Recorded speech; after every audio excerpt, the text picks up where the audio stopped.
ఐఐటీలో IIITలో BTech చేయాలనేది మీ డ్రీమా? అయితే ఇది ఇండియాలో ఒకే ఒక యూనివర్సిటీ వల్ల సాధ్యం. అదే జేకే లక్ష్మీపతి యూనివర్సిటీ. ఇప్పుడే సంప్రదించండి.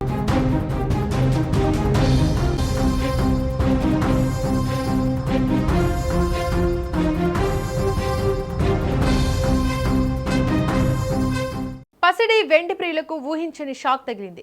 గత కొన్ని రోజులుగా తగ్గుతూ పెరుగుతూ ఊగిసలాడుతున్న పసిడి ధరలు ఒక్కసారిగా రాకెట్ వేగంతో దూసుకెళ్లాయి. ఉదయాన్నే లేచి గోల్డ్ రేట్లు చూసిన సామాన్యులకు షాకింగ్ న్యూస్ ఎదురైంది. ఒక్కరోజే ఏకంగా వేల రూపాయల చొప్పున ధరలు పెరగడంతో మార్కెట్ ఒక్కసారిగా తీవ్ర కలకలానికి గురైంది. కేవలం బంగారం మాత్రమే కాదు, వెండి ధరలు కూడా సరికొత్త రికార్డులను సృష్టిస్తున్నాయి. ఈ రోజు హైదరాబాద్ మార్కెట్లో బంగారం వెండి ధరలు ఏ రేంజ్లో పెరిగాయి? ఈ అకస్మాత్తు పెరుగుదలకు గల కారణం ఏంటి? రాబోయే రోజుల్లో ధరలు తగ్గుతాయా లేదా ఇంకా పెరుగుతాయా? ఈ వివరాలన్నీ ఇప్పుడు క్లియర్గా తెలుసుకుందాం. హైదరాబాద్ బులియన్ మార్కెట్లో నమోదైన బంగారం ధరల వివరాలను గమనిస్తే గుడ్ రిటర్న్స్ అందించిన వివరాల ప్రకారం ఈరోజు ఉదయం 10 గంటల సమయానికి ధరలు అత్యంత గరిష్ట స్థాయిలో ట్రేడ్ అవుతున్నాయి.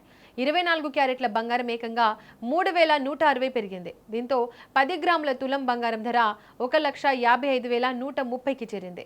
ఇక 22 క్యారెట్ల ఆభరణాల బంగారం తులానికి 2,900 చొప్పున పెరిగి ప్రస్తుతం 1,42,200 వద్ద కొనసాగుతోంది.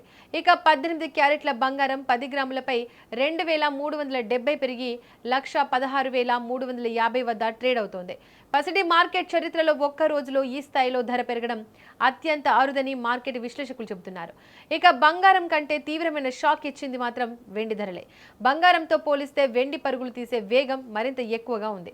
గత ట్రేడింగ్ సెషన్లో కిలో వెండి ధర 2,37,933 ఉండగా ఈ రోజు ఒక్కరోజే ఏకంగా 5,839 పెరిగింది.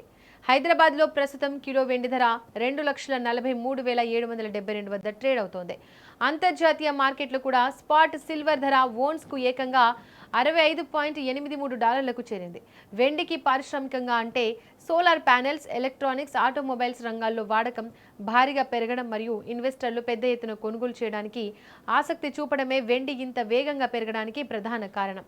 అసలు బంగారం వెండి ధరలు ఒక్కసారిగా ఇంత భారీగా ఎందుకు పెరిగాయో ఇప్పుడు చూద్దాం. ప్రపంచవ్యాప్తంగా నెలకొన్న ఆర్థిక ఆందోళనలు, భౌగోళిక రాజకీయ పరిస్థితుల కారణంగా ఇన్వెస్టర్లు సురక్షితమైన పెట్టుబడిగా భావించే పసిడి వైపు మళ్లుతున్నారు.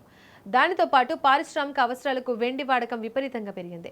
సరఫరా కంటే డిమాండ్ ఎక్కువగా ఉండడం వల్ల దీని ధర ఆకాశాన్ని తాకుతోంది. మరోపక్క అంతర్జాతీయ మార్కెట్ ట్రెండ్స్, కరెన్సీ హెచ్చుతగ్గులు మన బులియన్ మార్కెట్ పై తీవ్ర ప్రభావాన్ని చూపుతున్నాయి. రాబోయే పెళ్లిళ్ల సీజన్ కావడం, మరోవైపు ధరలు నిమిషానికి మారుతుండడంతో సామాన్య మధ్యతరగతి ప్రజలు బంగారం కొనాలంటే భయపడే పరిస్థితి నెలకొంది. అయితే ఇది తాత్కాలిక పెంప లేదా ఇంకా పెరుగుతుందా అనేది వేచి చూడాల్సిందే.